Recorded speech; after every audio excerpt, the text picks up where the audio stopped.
Well, Treasurer, thank you very much for that presentation. Clearly there are some interesting issues that you've raised for us. You've given us a few teasers about preparing the waters for a leaner budget. That's okay, we've got that. And importantly though, you have emphasised the importance of infrastructure as part of the fabric of growing Victoria and maintaining its economic strength. Let me be the first to ask you a question, but we will give anybody else an opportunity to do that. You may remember last year at our State of the Nation, I think this question may have been put to you. Why is it that our state governments seem to have the capacity to manage their budgets in surplus with AAA credit ratings that are not under threat and on the back of infrastructure spending and innovative ways of doing that? Why can't this be translated at the national level? Well, look, I try not to put myself in the place of trying to give advice to the Federal Treasurer, or for that matter, the Federal Shadow Treasurer. I just tend to try and focus on the things that Victoria should and can do. But I suppose the one thing that we have never made part and parcel of our process of managing the economy is to blame the opposition. When you get elected to government, people actually expect you to get on and govern. And if I try and mount an excuse to you that I failed to deliver on something, but it's not my fault, it's the opposition's fault, then quite rightly you'd say, well, maybe the opposition would do a better job of managing the economy than you. And I think it's become part of the culture of Canberra that, yes, the Senate can be intransigent, but believe me, the upper house can be quite as intransigent and troublesome in the state of Victoria. I mean, we have about a third of the numbers in the upper house, and short of massive horse trading, which goes on, believe me, it took us, I think, the better part of 18 months to get legislation through the Port of Melbourne. It's hard, but you've basically just got to be prepared to do the hard yards and understand that excuses about your failure to manage your budgetary settings can't be blamed on the parliamentary process. I know I'm going to regret saying this at some point, but it just can't. And we actually have to get involved in an exercise of recognising that sooner or later, we're all elected, regardless of our political flavour, to get on and look after the interests of the state. Of course, we come from very different perspectives, but ultimately we've got to build the prosperity and the opportunity for the state. So my first observation would be, don't blame the other side, get on and try and work together. The second point is, I think, don't build your budgets on foundations of sand. And if you look at the federal budgets since the first hockey budget, we've had these zombie cuts that have been accredited and managed as if they're real in the federal budget. Deal with the situation as it exists, and I've tried, and I've got to say I'm very thrilled about the level of support I get out of my department. We don't make numbers up. If there's a figure that we have to acquit, we'll bring it to book and we'll live with it. And I think perhaps a dose of reality would help the federal government deal with its budgetary settings much more. One final question from me, and then we will go to others. One of the issues that we've highlighted in our 2017 EPO this year, which was covered again in the conversation this morning with our panellists, and which you've touched on, is the ability to communicate, to take sometimes difficult decisions, but to communicate the benefits, the economic and social benefits of those decisions to a wide audience, so that people may disagree with something, but if it's explained, then perhaps they'd be a little more accepting.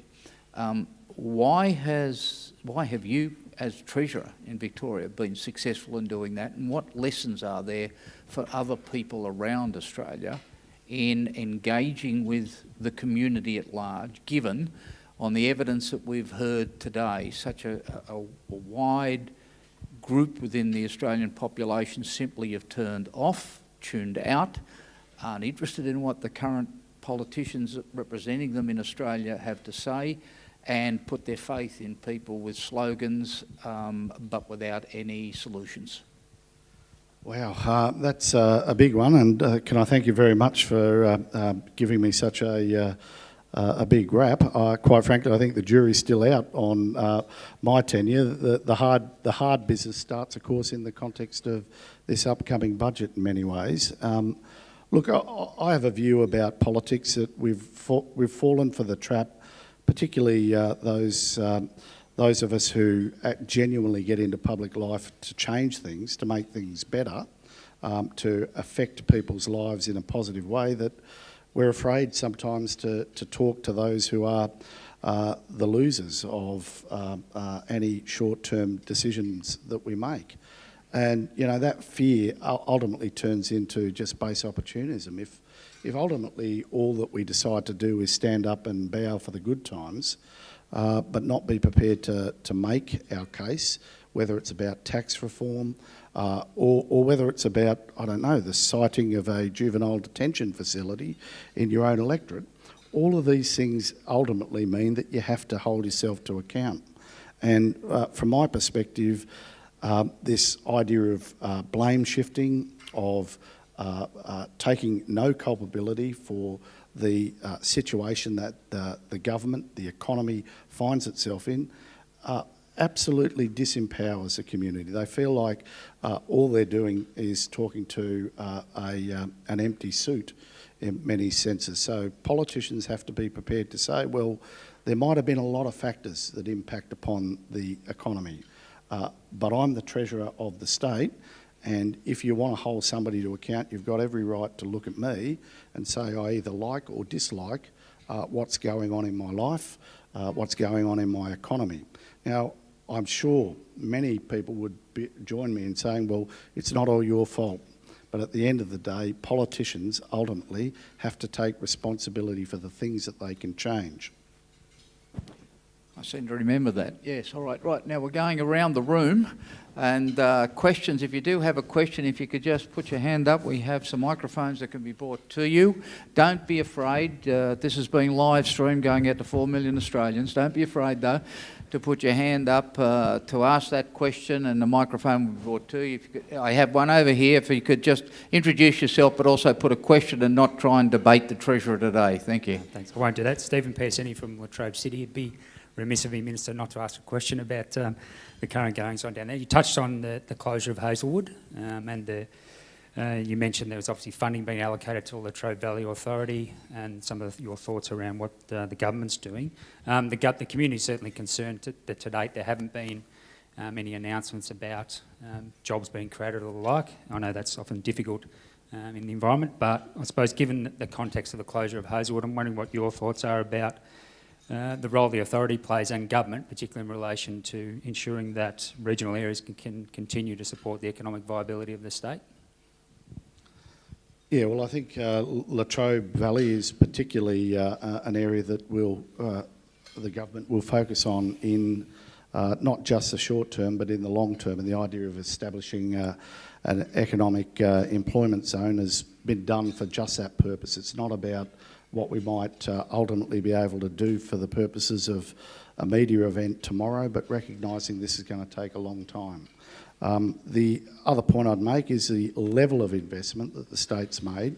We're not pushing that money out the door tomorrow. We're trying to make sure that the investment, the facilitation that we put in will ultimately have a tangible and long-term difference.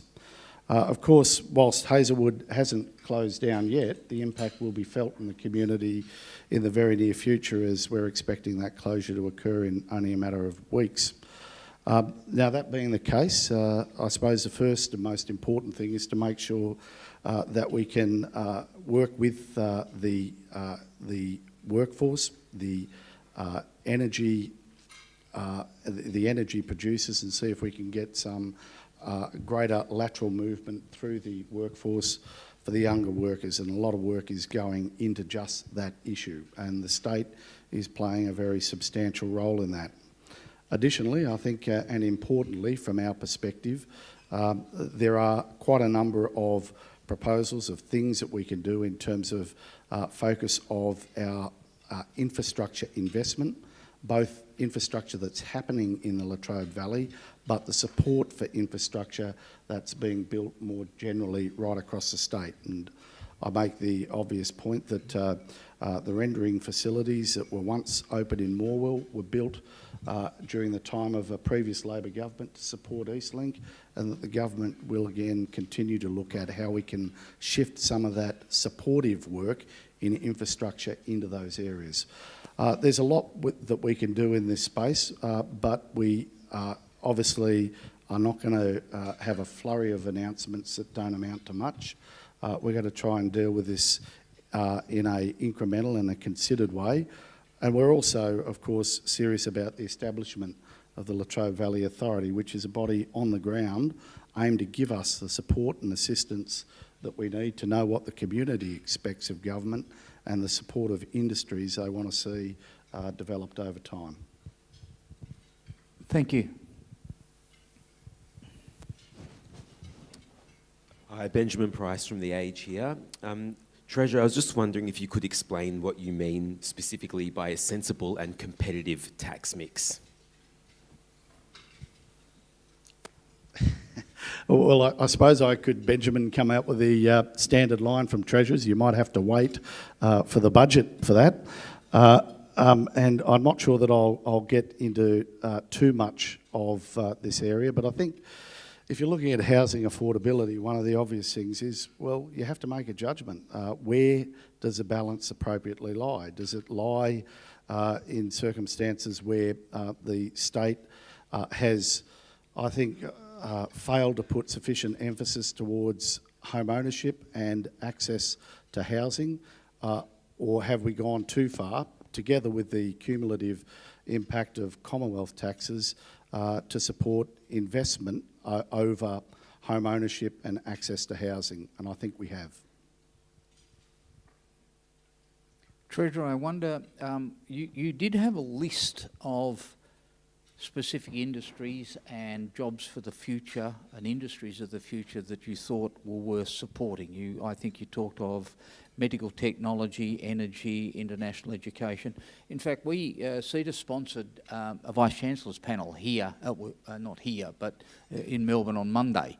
And Glenn Davis made the remark that he believed, he had been told, that Melbourne University and Monash University were the biggest industries in Victoria. So a big claim, but that's fine, he can make it. He's the Vice-Chancellor of the University of Melbourne. But you have listed a number of these specific industries that you believe government can support. On what is the basis for that, and does this reflect a little bit of the picking winner type of attitude that we perhaps are going to see a little bit more of now, as we see some of the more traditional industries disappear from Australia, never to return, I might say, and therefore we need to be careful and clear in terms of the way in which government can work with business particularly to stimulate those new industries? Look, firstly, I think Glenn is well within his rights to say that they're one of the biggest industries and income earners for the state. I mean, education services is our biggest income earner.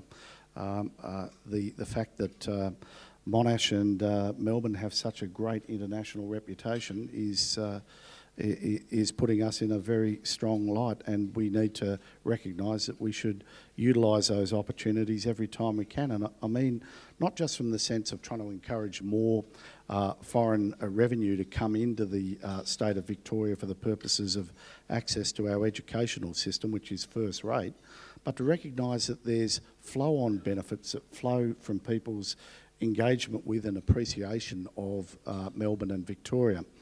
So when I go to China, I often bump into people who've been educated in Melbourne and who tell me that they're opening up a business in Melbourne because they had such a affection for the area, appreciation of the culture, and a desire to want to be part of that economy. So I think, yes, education services have a right to boast, and Not that Glyn would need my encouragement to do so, but he should feel at liberty to do so. The other point I'd make is there's a lot of talk about whether governments should or should not pick winners. I make the obvious point that what we've done in identifying the key industries for support and assistance by the state is not so much pick winners, but recognise where the growth in the economy and therefore the winning opportunities for investment exist. You just look back over the last 10 years, look at the compositional change of the Victorian economy, and you'll see that those industries figure prominently. I'm often told that we never give adequate recognition of IT services and financial services, both of which are very key players as well. So I stand corrected and recognise them too as very key players in the wealth creation and prosperity of this state. But it's not about picking winners, it's about recognising that our economy is transforming and therefore to make investments in that transformation and to ensure that as many of the Victorian population are educated, are able to get in and take the opportunities as they present. I have time for one final question. Thank you. Thanks. Treasurer Phil Reid from Hawker Britain. Just coming back to the Latrobe Valley, I note the Latrobe Valley's still got about somewhere between 30 and 40 billion tonnes of economically recoverable brown coal. I know the era of high emissions power generation is behind us, but those brown coal reserves do have other low emissions and no emissions uses. My question is, do Victoria's brown coal assets still figure in the Latrobe Valley's future and Victoria's economic future? Thanks, Phil. I think I'd have preferred to have finished off on a lot more optimistic note than that one. Look, can I make the point that if there is a way to effectively and responsibly utilise our brown coal resource, I'm a supporter of it. But I have concerns about the concept of clean coal. It's not clean, but there are uses that I think that the state may, subject to a demonstration of technology, be able to utilise. And I note, for example, the engagement that I've been actively supporting with KHI and the Japanese government around the hydrogen economy and the possible conversion of brown coal to hydrogen. We're working with the federal government on this, a rare opportunity at bipartisanship. Now, I don't know whether it will stack up, whether technology will stack up, but I think there's a fair opportunity for us to say this is about as good as an opportunity as this resource will be presented with. So we will work in order to ensure that there is a responsible opportunity to utilise the resource, and this government will continue its efforts in terms of utilising the resource, but only in circumstances where we're satisfied that it has a positive impact upon the current situation in terms of CO2 emissions. Treasurer, thank you. Regrettably, that's where we have to draw our questions to a close, but could I invite Nick Crennan, the Deputy Managing Partner of Collin Biggers and Paisley, to the platform to propose a formal vote of thanks.